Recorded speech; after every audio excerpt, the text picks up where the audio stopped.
thank you for joining me for AML Computer Services video blog.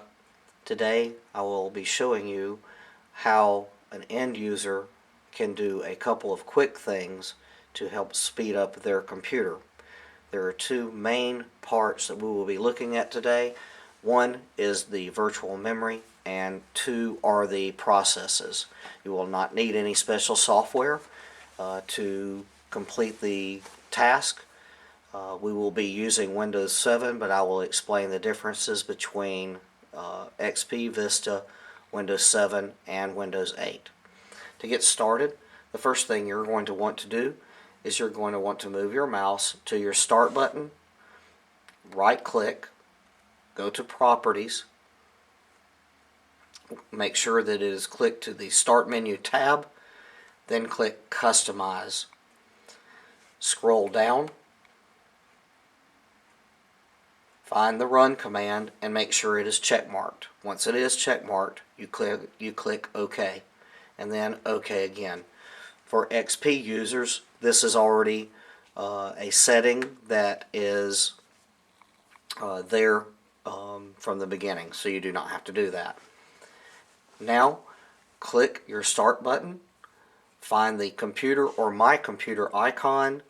Sometimes it has been renamed, and right click it and then click Properties. Once you've clicked Properties for Windows Vista 7 and 8, you will get this window. For XP users, you will get this window that will now pop up. For those that are using Vista 7 and 8, click the Advanced Settings. XP users, you will see this window already. Make sure your Advanced tab is clicked and then click Settings. Once you've clicked Settings, click Advanced again. You will want to make sure that you move your mouse down and click the Change button. On my screen, I have already made the appropriate changes. However, I will back up and show you what yours probably looks like.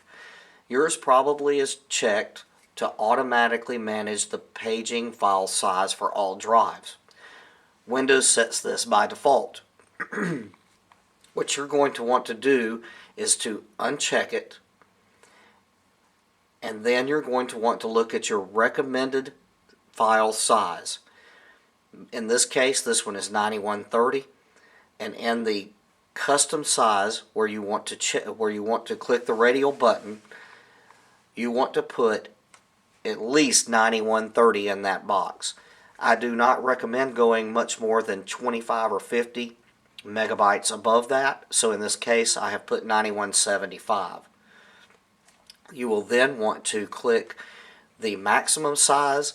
You can add anywhere from 1000 to 1200 to the size, the initial size. Once you've done that, you will click Set, then click OK. In most cases, your computer will ask you, do you want to it will tell you you will have to restart. You do not have to restart yet. Tell it you do not want to restart. Click OK again. Tell it to do not restart, and click OK again and tell it do not restart. Once you've done this, you have set the paging file size in conjunction with the amount of RAM that you have in your computer. This will help their performance. Once you've done that, you can then close that window.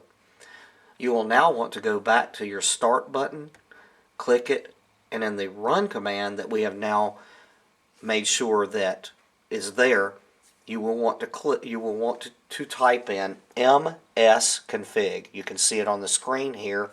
Once you have done that, you will click OK. Once you have finished, you will get the window that you see popped up. Some of you will have normal startup already checked there. It doesn't matter what is checked.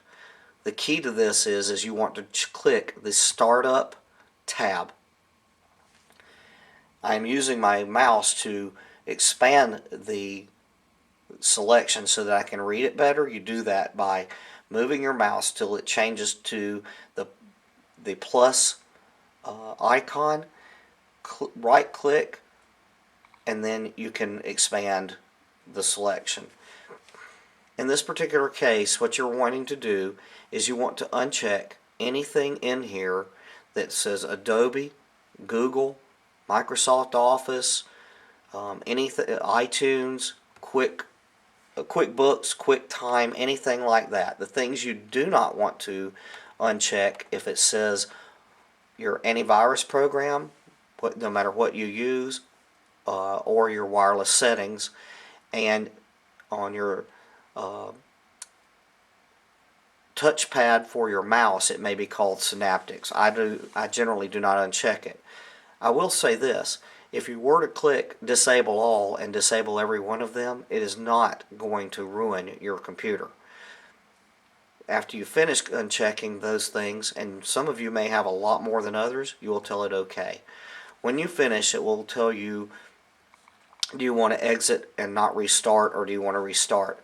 At this point, you can click the restart. When it comes back up, it will have a message for you, most likely, that says your utility configurations have changed. You can click the checkmark box to tell it don't show me again, and then tell it OK. It will not come back up. All this is doing is telling you that you have changed some of your startup items. This should help your computer dramatically. It will also help keep the startup processes in there from becoming corrupt and causing your computer to not boot.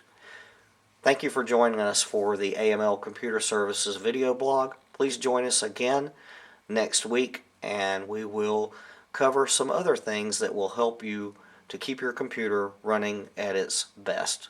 Thank you.